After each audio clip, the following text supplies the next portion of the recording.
طالبان واقعی امن چاہتے ہیں تو وہ ٹی ٹی پی کے ٹھکانے ختم کیوں نہیں کر رہے ہیں؟ کیا پاکستان کو اب بھی اعتماد رکھنا چاہیے ان پر؟ جی پاکستان کو اعتماد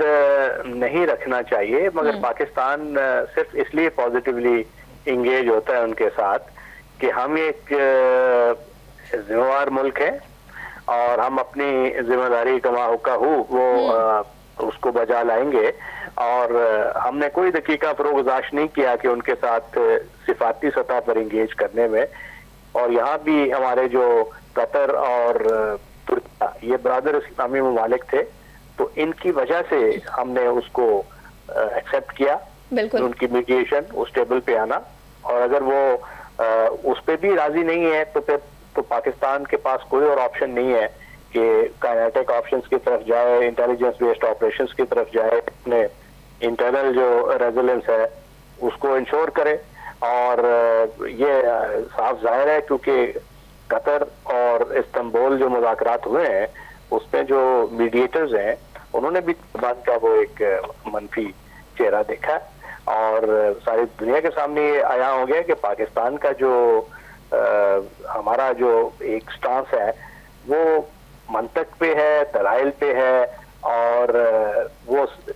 سنگل پوائنٹ ایجنڈا ہے کہ ہماری جو دہشت گردی جو ہے وہاں سے افغانستان کی سرزمین سے جو پاکستان کے خلاف ہو رہی ہے اس کا سدھ بات کریں، اور اپنی جو ایک انٹرنیشنل لا کے مطابق ذمہ داریاں ہیں وہ ایک اگر وہ ساورن حکومت اپنے آپ کو سمجھتے ہیں کیونکہ دنیا تو ان کو نہیں سمجھتی ہے، مگر اگر ان کو اس چیز کا زوم ہے تو وہ ذمہ داریاں تو قبول کرے. مگر ایسا لگ رہا ہے کہ وہ بالکل وہ یہ قبول کرنے سے گریزاں ہیں. اور اب چونکہ ایک اعلامیہ ہوا ہے سیز فائر کا، اور اس پہ جو ایک پورا اسٹریٹجک فریم ورک ہے کہ یہ جو دہشت گردی کا نیٹ ورک ہے اس کو کیسے ڈسمینٹل کیا جائے گا، اس کو ویریفائبل طریقے سے مانیٹر کیسے کیا جائے گا، ایویڈنس کیسے کیا جائے گا، اور اس کو کنٹرول کرنے کا کیا